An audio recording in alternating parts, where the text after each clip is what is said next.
I would like to begin by acknowledging the traditional custodians of the land on which we meet today, the Arakwal people of the Bundjalung Nation, and pay my respects to the elders past, present, and emerging.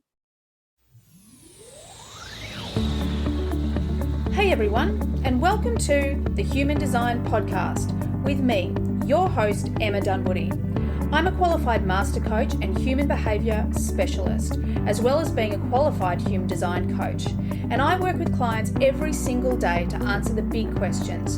Who am I? Why am I here? And what is my purpose? I also assist them to transition from the person they think they should be to the person they really are on the inside. I teach people how to actually live their design instead of just knowing it.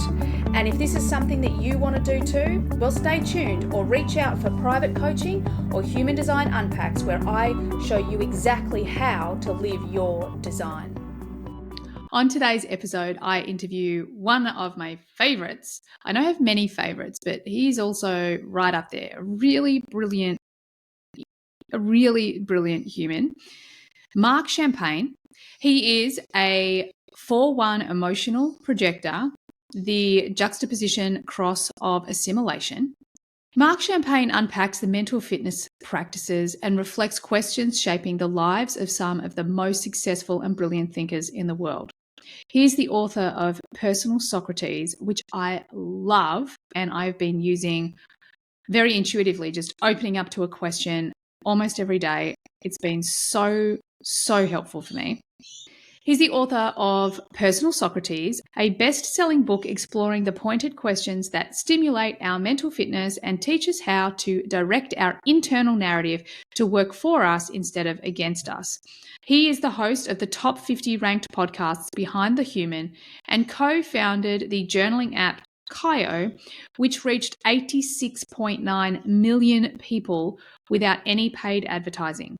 He has studied mental fitness practices for over a decade and consults with Fortune 500 companies as a mental fitness strategist and practitioner. This is such a brilliant conversation that I'm so excited to share with you guys. So let's get into it. Hey, everyone, and welcome to today's episode. I am super excited to share today's guest with you because I've been diving into his book and I love it. Oh my God, which we're going to talk so much about. So, Marc Champagne, welcome to the podcast. Thank you so much. I mean, we just connected for hitting record, and I feel like we're both on the same energy length or wavelength here because I've just been excited all day. It's evening time over here in Canada, and I keep reminding myself that I get to finish the day with you, so it's super exciting. Oh, I love that. And so everyone who is out there listening, Marc's book is called Personal Socrates. And as my listeners know, I'm obsessed with questions. Like, I love questions. And what I love about this book, and we're going to dive into your story because that's where I always start. But what I really love about this book is how you bring all the mental stuff together. And yes, people, he is a projector, but an emotional projector, a 4-1 emotional projector. But it's also about intuition and heart, So I've literally been flicking to, like, just picking a page and then a question and journaling on it. And Yes. I am navigating a rather challenging, like, I've got all these amazing things happening in my life. And of course, when things open up, other things have to end and close. So I'm working through some challenging stuff, and your book's been so incredibly supportive. So I just want to say thank you at the beginning. You're very well. I mean, that lands straight in the heart. Thank you for sharing that. So welcome. I'm just loving it. So before we dive into the book, I would love you to share with my audience a bit about your journey. I know in the book you talk a lot about it, like how bravely you closed down this incredible business and to nothing and to navigate, like what next. But I really love this question of purpose. And I believe that our purpose really begins in this catalytic moment. Sometimes we call it the dark night of the soul. It's going to be this big challenge that we face. And from that moment, we start to make decisions about ourselves. And potentially in your case, we begin to ask ourselves different questions. And then we go on this journey of finding and discovering ourselves to, where you are today. So can you share a little bit about that journey, what that journey looked like for you? I'm just giggling. If the listeners didn't hear that, we have a visitor, Emma's dog, and who has joined the pod, which I love because these things are real, right? I mean, they're real Exactly. productions.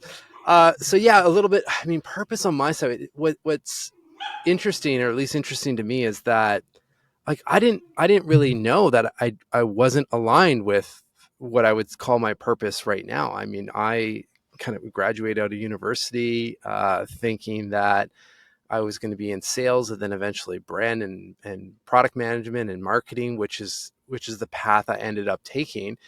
And things felt pretty aligned. Felt like I was in the corporate world and healthcare space, and I was doing things that felt like they aligned to what my skill set at least supported, and just I wasn't in a place where I was dreading driving into work. And where things changed, though, and this was I'm forever grateful for this moment, even though they came with a lot of tension and heartache and frustration, and probably the lowest of lows for me was that I had this idea at one point, because I had started journaling probably 5 or 6 years into the job that I had started, and noticed the power of just good reflective questions, and I probably even more so just slowing down to still the mind and think before starting the day. And I did that for years and years, until eventually becoming frustrated with the digital tools that were available at that time for journaling. Because for me at that time, I was traveling a lot, and I just didn't want another notebook to carry around. So I was doing it with apps, word processors before, and kind of everything in between, and essentially set out to create something that was a little bit more seamless, I guess you could say, in terms of the solutions out there. Because at that time, this is about 6-7 years ago, there was nothing like a Calm or Headspace that so many people are used to for meditation and guiding you into a practice like that. There was nothing like that for journaling, and especially leveraging just good quality questions to guide people into the practice and keep them engaged and push their thought process forward. I mean, I say they, but I mean, originally, essentially creating this for me to help with my thought process and have a solution that, wasn't me copying and pasting from one app to another app and so forth. And I mean, there was a lot of details in between there, of course, but we launched that, myself and my co-founder and brother-in-law, and we reached a bunch of people, nearly 90 million people with that product. And that opened up, like, things shifted at that moment, because at that point I was personally using these practices I now call mental fitness for probably a good 10-12 years. And now I was starting to see the benefits other people were seeing. I remember the ones that stick out the most. I remember there was a couple moms that had emailed in saying, I tracked and documented the first few months of my first newborn in this app. And I said, wow, like that is insane. That's so powerful. And so when you talk about purpose, and I'll pause after this because I've said too much, but that was the starting point of realizing, okay, I've been seeing the benefits of journaling and mental fitness and the power of good quality questions. Now I need to do everything I can to make this stuff as accessible as possible to as many people as possible. And that first step forward was a digital app, and it's morphed into other things at this point. But that was the starting point of that journey. Wow. Oh my God, I love that. And yeah, you never have to wind it up. The whole story is brilliant. And I love what you're saying. Like, it's interesting. I've had the exact same experience, traveling a lot and not wanting to, just carry another book. But yeah, like, I don't think are there any good quality journaling apps out there now? I don't think they are. It's like, I don't think there's anything great. Well, there's I mean, I'm biased. There's still nothing exactly kind of like what we were trying to do, or what we had created.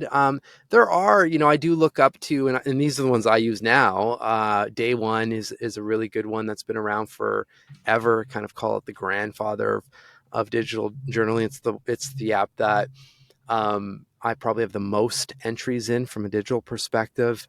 There's a couple other ones, Reflectly, the reflection app, and so forth. And all of these, I've since, done some work with and helped, just trying to, advance their product as well.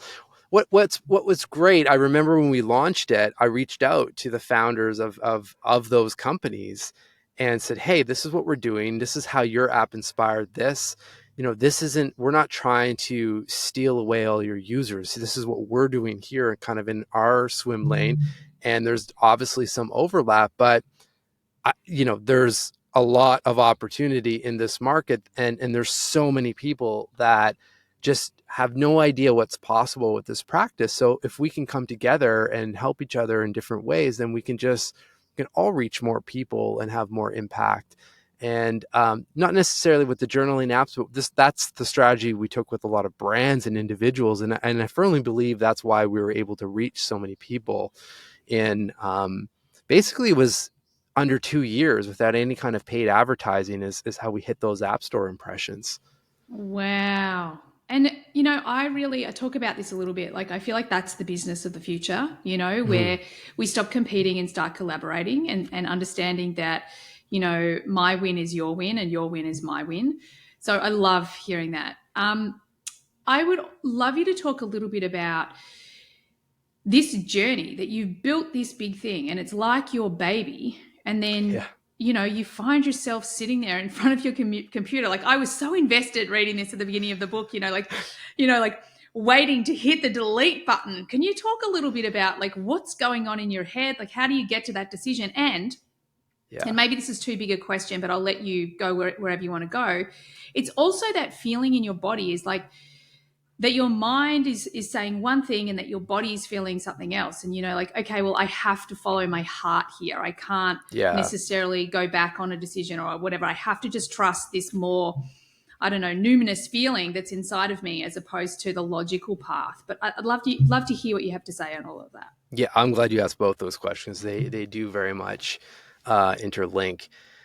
And what you're referring to is that in the same year that we reached that number of people, at one point I found myself essentially alone in a co-working space. Our team was scattered around the world, and I'm staring at that Apple dashboard, looking at these metrics.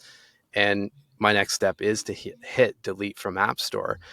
And the short story, or the short why answer to that, was that we did reach a lot of people, of course, which was incredible, and still to this day, incredibly grateful for that. But at the same time, we were a brand new company of not developers, definitely not developers, and we needed more work with the actual product. People were coming in and leaving just as fast, and we had already spent a lot of money to get it to the point where it was at, just even to handle that level of volume. And I think the biggest thing and the intuitive part that was so hard to not tune out, and I say not tune out because I did tune it out as long as I could, because you hear this in startup world or entrepreneur world all the time. It's just, don't give up, like, keep going, and eventually you'll get to that place. And I do think, had we continued down the journey, continued iterating the product, we would have got there. But the challenge is realistically, we were running out of money, and we were already incredibly financially stressed personally, and secondly, I was being interviewed all around the world talking about this app and talking about mental fitness and talking about how powerful these practices were and so forth, and are, and starting to really feel like a hypocrite because I'd come off of those interviews and be max stressed. And I remember coming home at that time, my first son would have been 2 years old, thinking, can he feel the level of tension and stress as much as, as parents were trying to not have that show up in the household? I mean, they just pick up on that energy all the time. And that was kind of the final piece for me, is that I don't want that level of pressure and stress in the household. And I didn't feel like it was giving up. I felt like this product didn't work, or I shouldn't say that. It worked in many different ways. I think it failed, financially, and it's probably 20% of the overall journey. But that doesn't mean there aren't other ways to bring these practices to the world. Now, I sound like that was all coming to me right in the heat of that moment. The heat of that moment, it was pure terror and and the absolute scariest period of my life, because in that same moment is when I realized that my backup plan, which was, oh, well, I'll just go back to the industry I had come from, 100% didn't feel aligned anymore. And now, so kind of coming full circle to your original question, I couldn't have been more clear on the purpose, but it was the first time in my life I had zero plan forward. I had no idea what we were going to do or what I was going to do to stay in this space. I just deleted and shut down the business that was keeping me in, this world of mental fitness that felt so aligned. And that's when the practices really went to, at least took me to a whole other level, stopped me from heading down a really deep depression. I could feel it. I was coming from the healthcare space. I knew the signs of where I was going, and also where questions, I really do credit one question to saving me from heading down that path. And it's also why all the work that I do now is centered around this principle of that we're all one question away from a completely different life or mood or mindset at any point, no matter who we are, where we're at, what we're doing, or what's going on. Really, a question can pull us out of almost anything in that moment. I love all of that. And, I think it's fascinating because, the reason I'm in the human design world at all is because of, these journeys and that understanding the difference between fear that wants to stop us and actually, are we out of our comfort zone or are we out of alignment, And I think that is so incredibly important. And I love that quote from your book, that we're all just one question away from something completely different. I was actually journaling the other day, and I find that, a lot of questions come in really intuitively. And I was kind of really focused on this one thing that's going on. And this question just pops in that says, what would your future self want this to be about? What would your future self want this to feel like? And I was like, whoa, instantly I could see the whole situation so differently, Yeah. I'm instantly pulled out of my unresourceful mental patterns and put into this, resourceful the version of me that is even more aligned to my greatness and to love and compassion and all of those things. And I think that you're absolutely spot on. You're so right that this is when we get really clever at asking ourselves better questions, questions that open us up, not questions that close us down or stop us. We have so much power to change our own lives. I just think it's incredible. Well, they give us to me, they just give us the pause.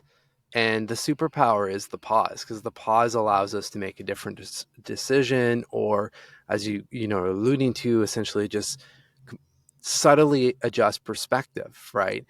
Because without that pause, then we fall into this autopilot and we just start the loop, and then the unwanted narratives and the narratives that aren't aligned with where we're trying to head take over really fast and really aggressively, and they feel very real, right? It's like we're all New York Times bestselling authors with the stories inside our heads all the time, but typically those are wildly fiction stories, right? It's just we most of the time lack the tools to just pause and wait a second, like zoom out 20-30,000 feet.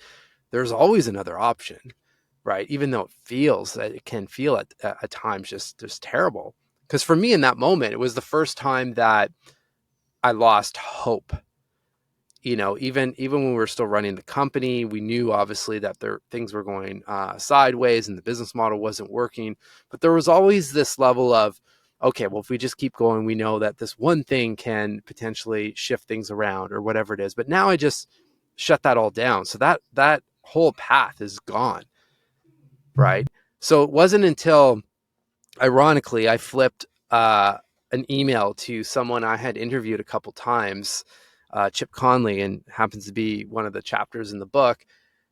I emailed him for some advice, and I just explained what was going on. And Chip, here's what's up. Like, any advice at all? Because he was mentoring at the time the founders of Airbnb from the early days and so forth, and it's a pretty respected person around the world. And he just wrote back, and I'll never forget this because I remember thinking, I was turning into the question guys. I was collecting and curating these questions all around the world. The app had hundreds of thousands of them. And Chip, he said nothing other than leave me with one question. And it was, what do you want for your life?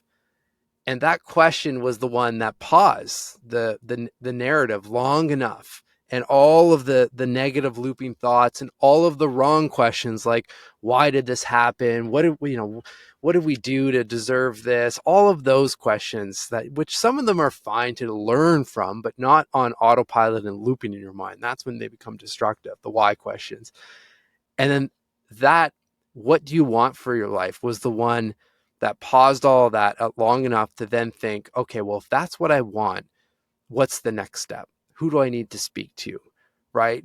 What could that look like? And then the hope started to come back. And then the narratives would start to come back. So wait a second, just pause, come back to that journaling and keep going and just constantly resetting and doing things, rituals, practices, activities, exercises that I knew would put my mind in a positive state over and over again.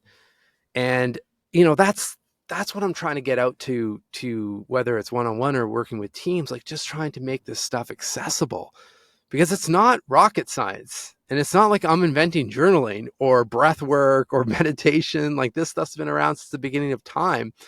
But usually it's the narrative that we need help with, and the relatability, and like, oh, okay, I can use a question like that here. And it's possible to do this practice here, for example. And this is why, I'm excited to, to have any conversation like this with someone like yourself, just to go back and forth and show what's possible. Oh, I love that. You know what I think's fascinating? I think it's fascinating that the question, what do you want for your life, is one that so many of us are so challenged with. We're so challenged, Yeah. like as a coach, one thing I know for sure is that whenever you ask a client, what do you want? They will tell you all the things that they don't want, not the things that they do want.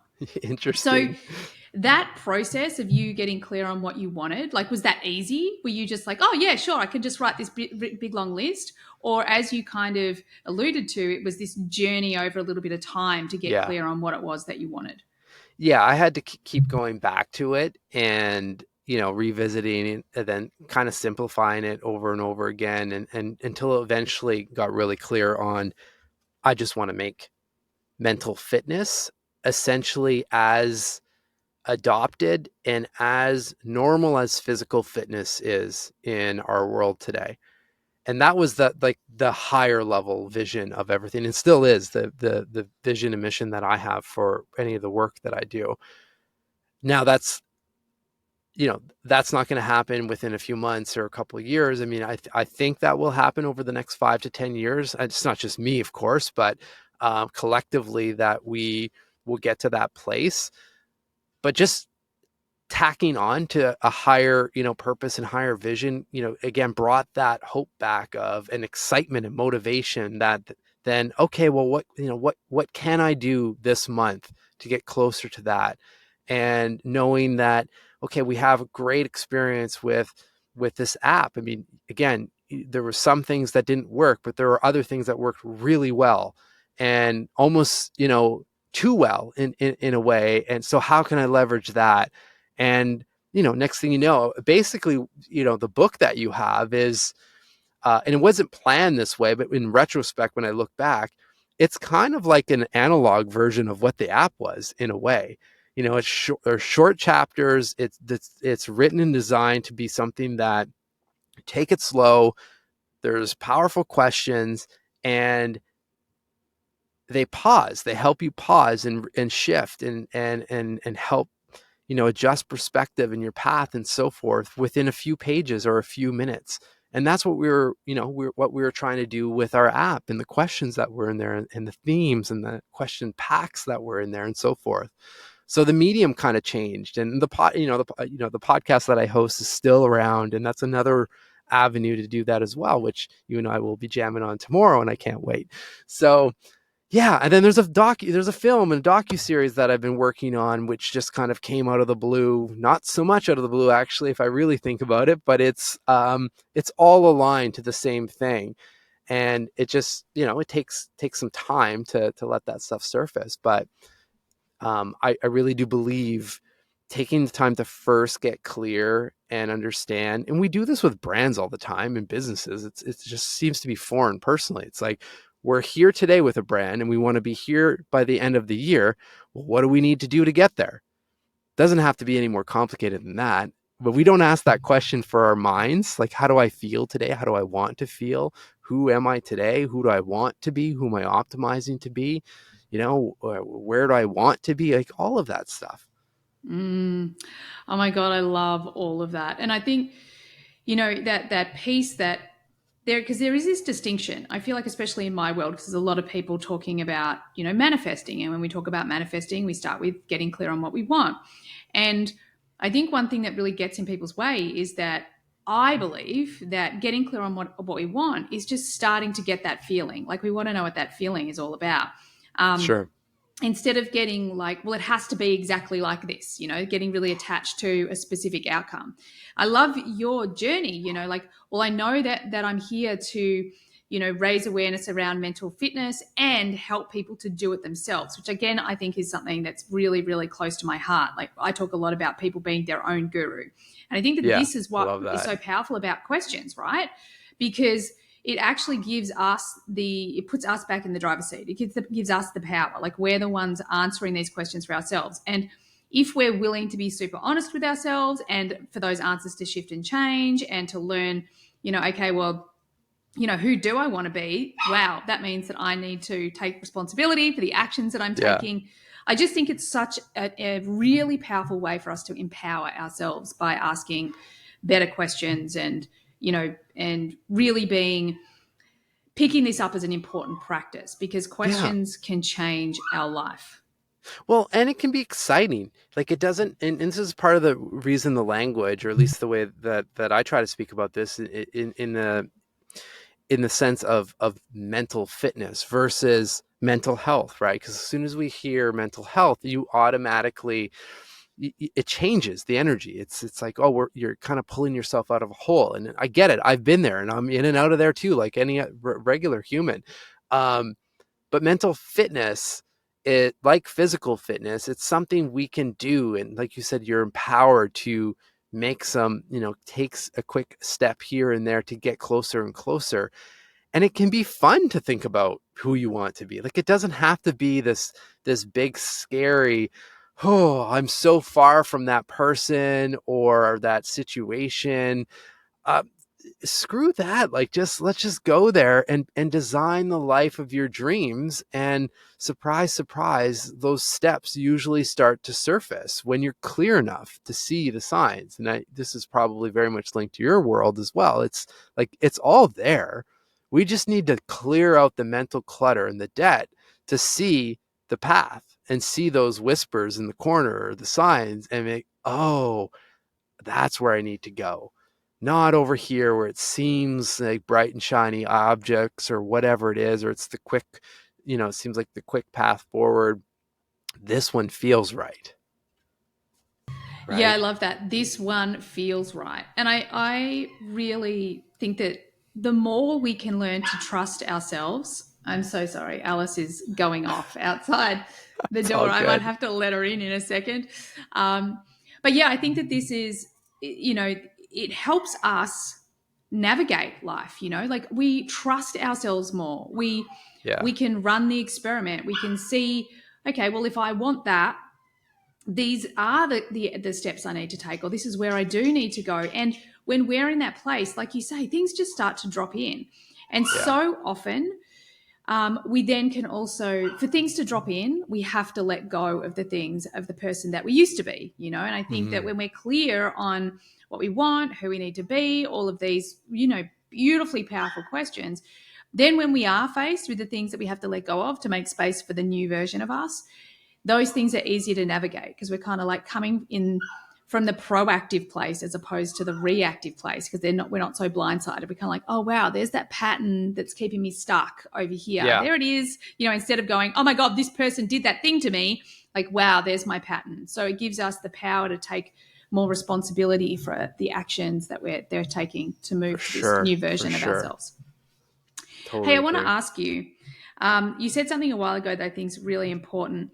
We've got a lot of listeners that are starting their own business. So not necessarily tech businesses, certainly not the same financial investments, but, you said that, people need to, don't quit. They need to stick at it. And I think this is really important. Again, human design is really powerful like this. And because I'm, one of the, I had a guest on the show who is a very successful entrepreneur here in Australia and globally, Lisa Messenger. And one of her principles is, fail fast. Like just work it out. Is it working? Yes. Is it working? No. And then just move on. And I think we need to, yes, we need to stick at things, because I would say when people ask me, what do you think, why do you think you've had such great success? And often I'm like, because I'm perseverant. I don't give up. I just keep going. But one thing I've been really good at is letting go of the things that are not working. Like for you going through this journey, like, wow, on paper, this looks like this should work. And if I just stick at it and throw more money at it, but hang on a second, if I take a step back, I'm out of integrity because I'm not being the person that's, talking about the thing, and my mental fitness is taking a massive hit because of this. And all of that was there to pivot you into, potentially what you're really meant to be here to do. So I really wanted to come back around to that and highlight it, because I think it's so important, because sometimes we hang on to these beliefs that's set up for our industry or for the work that we're doing or relationships or whatever it might be. And we get so attached to the belief system, we don't listen to our own internal guidance system, knowing that if we're clear on what we want and where we're going, it's going to turn up. But we also need to be willing to listen to where we're being led and take the actions in that direction. And sometimes it means being faced with some, hard decisions. Oh, yeah. I mean, I think the big thing is as long as you feel, as long as in the moment, feel quite clear and aligned with that higher vision and purpose, then there's so much in between there that, to your point, try, fail fast, you can quit the small things that may have not worked. I mean, I've tried a ton of different things between that app and kind of where I'm at right now. And still if I look at like my business plan for the year, it looks like a stock portfolio, just in terms of being diversified with, okay, well, we'll see, like some of these things are going to go up, some of these are going to go down, they might equal out, and some will be complete duds. And, I tried it, but it didn't work. But they're all working towards the same objective. And that aligns with making this stuff accessible and talking about it and showing what's possible and helping people integrate these practices into their lives. And that's the part that I think is super important for anyone, is when you find that for you. And you only find that, I think, by doing things. Had I not done this, I wouldn't have known. And same thing with, especially with people that are young and are, coming out of school and so forth, like just try and experiment and try a bunch of different things and see what feels good, what doesn't, what, lights you up, what doesn't. I mean, it's the only way, right? You have to experiment. So yeah, it's interesting because even I still to this day get a lot of people that reach out, or even, friends and whatnot, that say, I have this idea, I was thinking of making an app, and like, what would you do? And my first question to them is, does it need to be an app? Right? Like, there are many different ways to put stuff out there that to your point earlier, that you could probably fail fast at, or at least test the probability of success before investing a bunch of money and heartache into creating something like that. And I use the example as an app, but that's a million other things as well, whether it's courses and websites and so forth. There's a lot, that we can just test and get clear enough in your own mind to see, okay, well, like, what am I pretending not to know in this situation? Like, what's working, what's not working, what feels a little off, right? I love Follow that that. question. What am I pretending not to know? I think that is such a powerful question. Yeah, I love all of this. So I want to talk a bit about the book, because the Personal Socrates is fantastic. I'm loving it. Before we go into the questions, how you collected the questions, like, what is this? I hear the Socratic method all over the place, but what is it? Yeah, that's good. I should explain how that even came up, because at first I was wildly against calling the book Personal Socrates, or any association with Socrates, because, like many, I knew of loosely who Socrates was, and knew there was something related to asking a bunch of sequential questions. That was kind of my extent to Socrates. And this was in conversation with my now book publisher, Joey, and I was just explaining, the journey that I had gone through, but then also in all of the interviews and the study of all these exceptional thinkers that I was learning from, how they were asking questions, and how, typically we'd start with a big question, like, who am I, or who do I want to be, or who do I want to become? Or I'm thinking of, I just wrote a profile on Elon Musk, and just, creating these rockets. Like, it starts with, how do we go to space, but it ends with, can I source the raw material myself to make it way cheaper than all of these other companies? And there's a bunch of questions in between.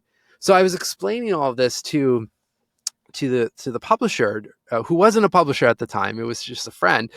And he said, oh, well, you're talking about the Socratic method. I said, oh, well, maybe. And so then, of course, my curiosity was piqued, and I started looking into Socrates. And that's when that's when I got really excited, because I guess what clicked for me was, here's a method that literally is still being taught in school, definitely for lawyers and academics and whatnot, like very specifically in those worlds. But most people know something of Socrates, maybe not the full details, but they know something. So this method has stood the test of time, and we all ask questions. It's just, are we asking enough of them, or are they high quality questions, and are they the right questions? So for me, then my mind started to spin into, well, what if there's a way to modernize the method so it doesn't feel like you have to memorize that there's all these different question types that kind of fill up the Socratic method? Or this is the one I get often, especially when interviewing, past lawyers, where they're almost scarred from the process of going through, these questioning periods when they're, in law school and whatnot. Because that's a whole other lens to it, versus just, hey, I'm asking questions to get to the root cause of something, right? Or get to a point where I can make an informed decision that is past the surface. That's the key. It's just getting past the surface. So once that excitement started to really bubble up, then, the next conversation with the publisher was, well, why don't you call this Personal Socrates? Because it's like you have your own personal Socrates on your shoulder to help surface those questions for yourself. Kind of like what you're saying, like we can all be our own guru, right? And again, for whatever reason, along with that publisher, going with them it all felt like a hell yes. And I followed that intuition, and I'm really happy I did that, because it's been a really great experience working with that team. And the book has been, and thank you for your compliments, the book has been really well received and used in so many crazy different use cases, which has also been, beautiful to experience. Yeah, I think that's really powerful. I feel like at one moment I was like, God, it's almost like tarot cards, same deal as you would pull a tarot card or something like that. It's like, okay, well, what's the question that I need to be reflecting on today? So I think it's really, really powerful. And I want to kind of jump in quickly because I keep meaning to just geek out a little bit on your human design, because I'm sure Oh, my I, listeners I are like, can't you need to wait. tell me a bit more about his design. I can't wait. But I love that, first and foremost, you have what we call definition in the head and the ajna, which means that you consistently, all the time, have the energy of questions and answers just constantly playing out in your head. So, of course, this is a big thing for you because it's a thing that people with this sort of definition, they can't switch it off. So Yeah. often, when they're told meditate and, calm or silence your mind, they're like, hello, that doesn't work for me. So I'll often say, like, you need a mantra or, something like transcendental meditation, because that gives this constant question and answer thing going on something else to do. So I think that's really fascinating that, of course, Yeah. you have this definition already. And in two of the really prominent places in your design, which is your personality, sun and earth, you have the 23 and the 24. And we call it the channel of genius to freak. And what it is this energy, right? It's so cool. I actually have the 43, but I don't have the 23.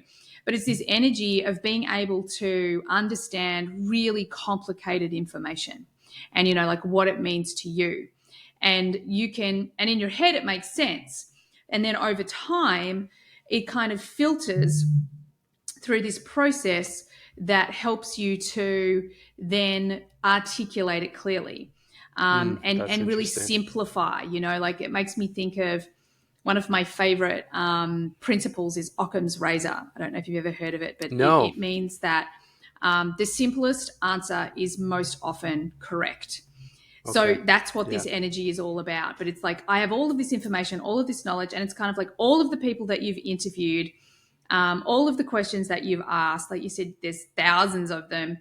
This book is almost a representation of your energy. Is like, these are the ones that I've really honed down to, the most powerful ones. I've simplified it down to this piece. Even the Socratic method, like, instead of all of these things, it's these ones that have kind of been simplified down. And when you allow yourself to do that, then you're the genius. People just look at you and like, wow, that's amazing. Like, I've never understood X, Y, or Z before, but you've made it simple for me to understand.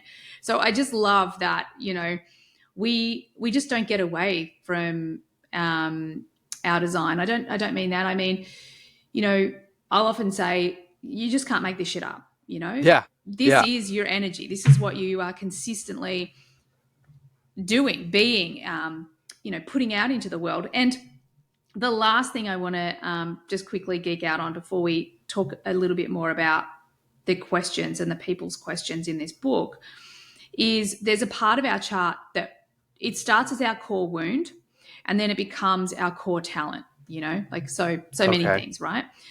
From our greatest pain, comes our greatest service. And you've got it it's called the gate 1 in line 3.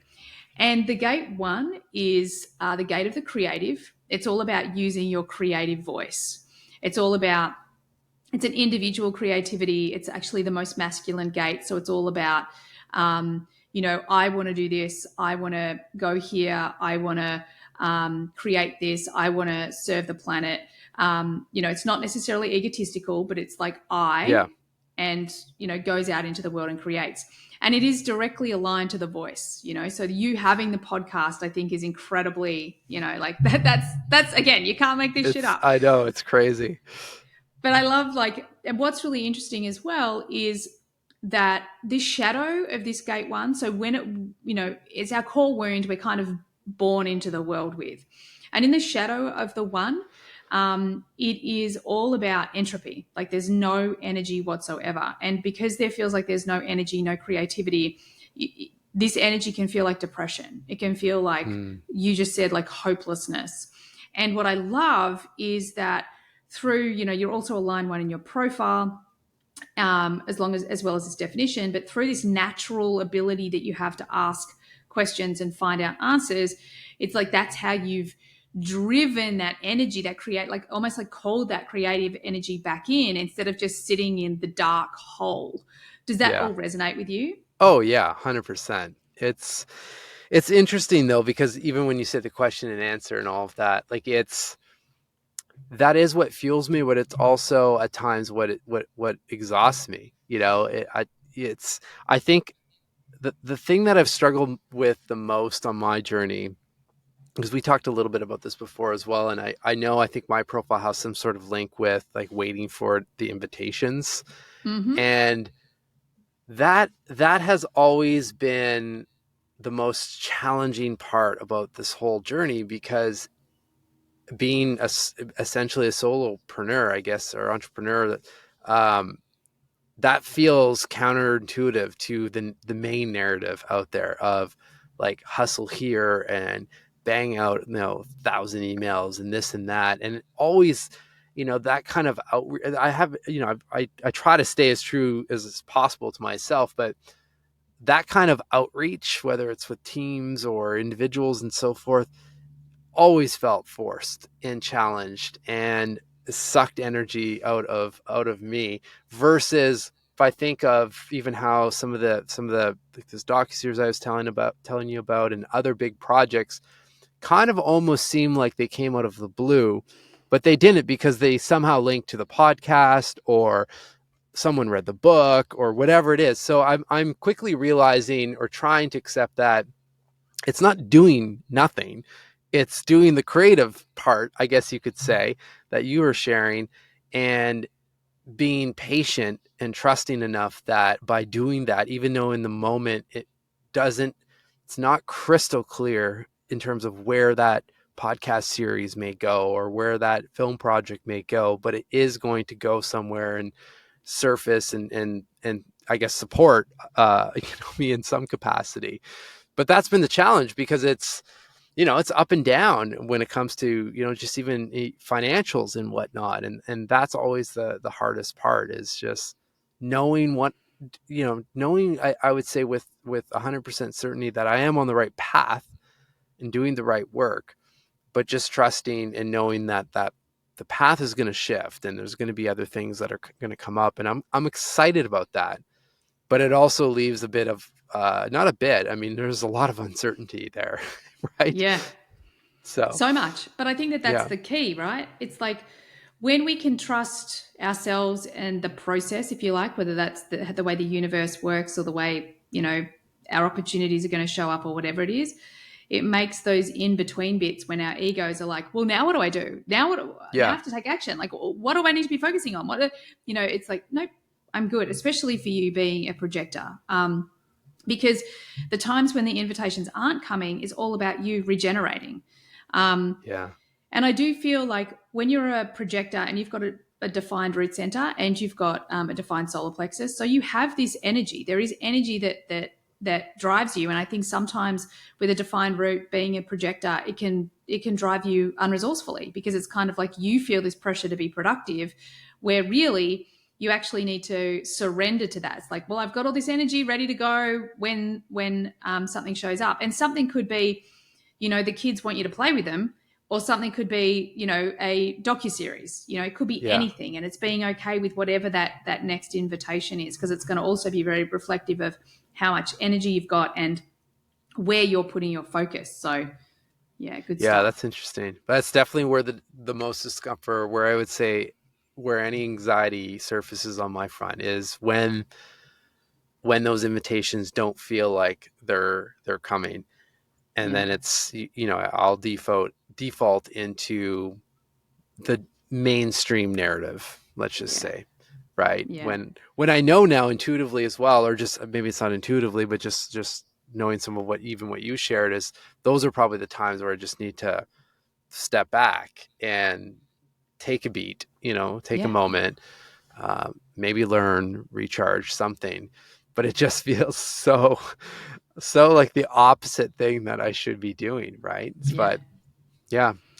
Even that, like that sentence, the opposite thing of what I should be doing. And as a coach, like we look out for that word should, because should tells us that it's a rule that we have. It's not truth, it's a rule that we have. And, Yeah. that's where we can start to find our conditioning. Like, you're a man, you've got a family, you got to get out and do the stuff.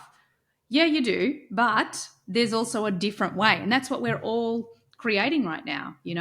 So in those times, from a human design point of view, whatever that it is that you want to obsess over, like you said, learning, like that's the thing to do in the gaps. Go learn something that you're really excited about, because whatever you're learning about is going to be something that is going to be pivotal, or catalytic, I should say, to future invitations. So it's seeing the value in the being and the learning as much as you see the value in the doing, because that's what we're conditioned to value, not the being. So Yeah.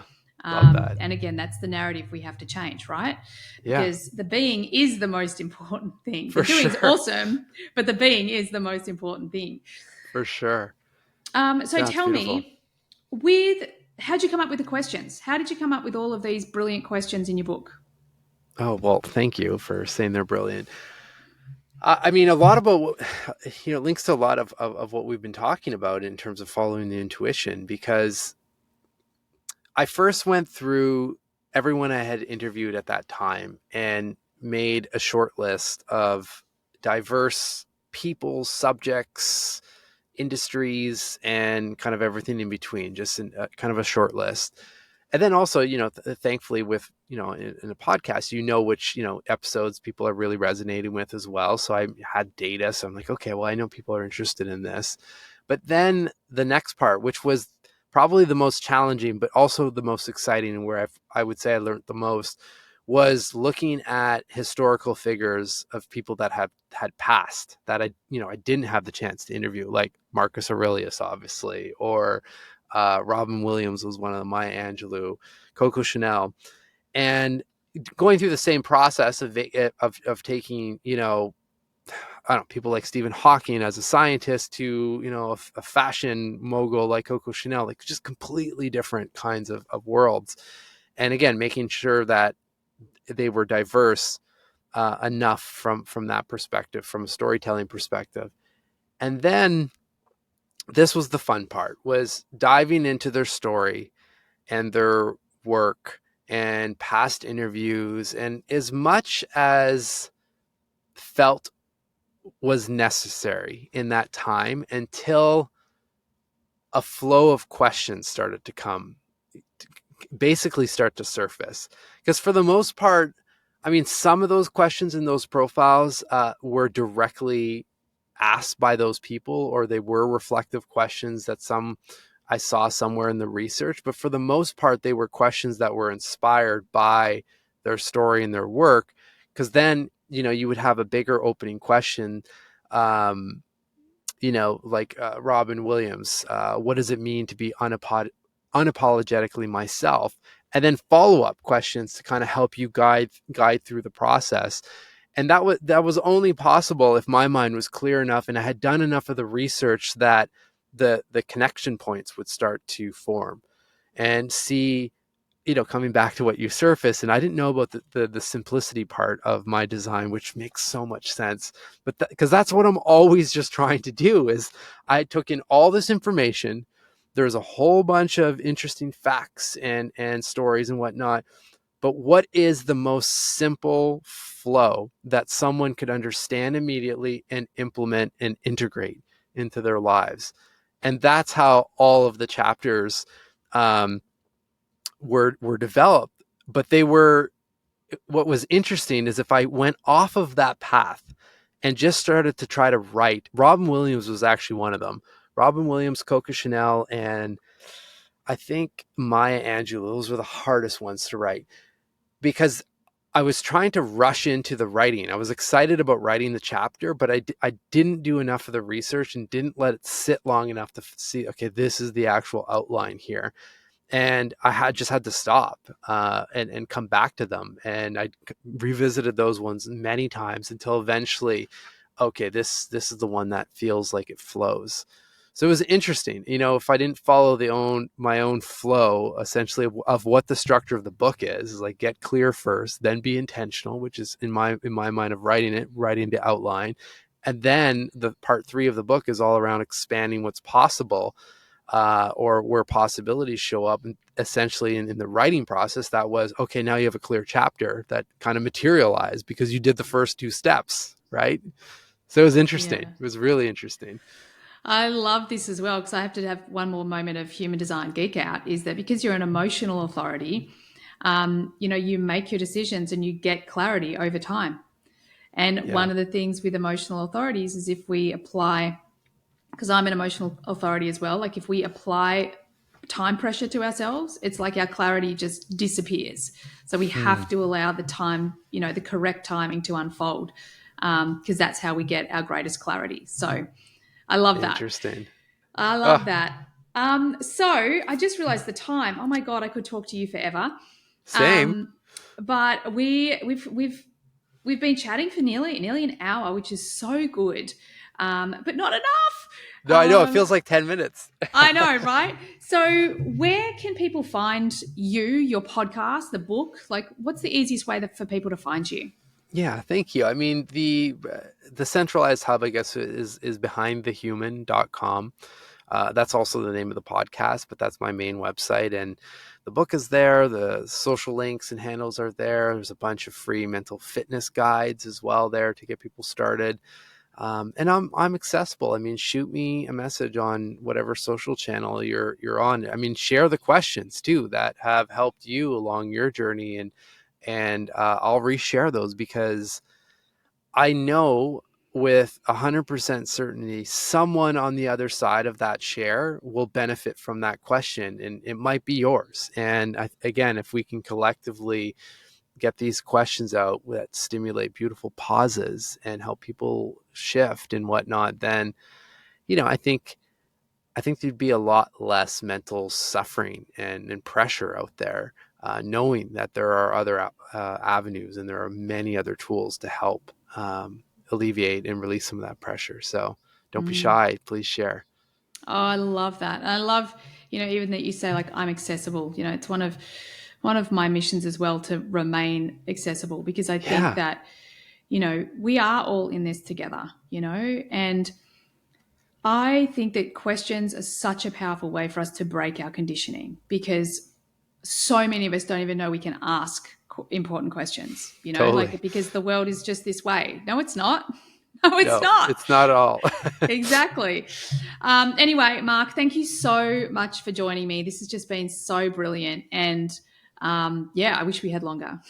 Yeah, I agree. I mean, well, thank you, Emma. I mean, you're such a beautiful and bright light in this world that I'm just honored to be here with you. And I can't wait for our next conversation on my show. So until then. Yeah, exactly. I'm so looking forward to it. So thank you everyone for being here. I trust you got what you needed from today's episode. And please go and check out Marc and his book and his podcast, because he's a freaking legend. And I look forward to having you on the next podcast. Bye for now. Thanks everyone for being here all the way to the end of the podcast. I hope you got lots of value out of it. I certainly had a lot of fun doing it. Could I please ask that you share this podcast with friends if you found it valuable? And also, bonus points, could you leave a review for me as well on Apple? It would be greatly appreciated. If at any point you would like to be on the podcast, or you've got questions that you'd like me to discuss on the podcast, by all means get on my socials and DM me. Everything you need is there in the show notes. Have an awesome day. Bye for now.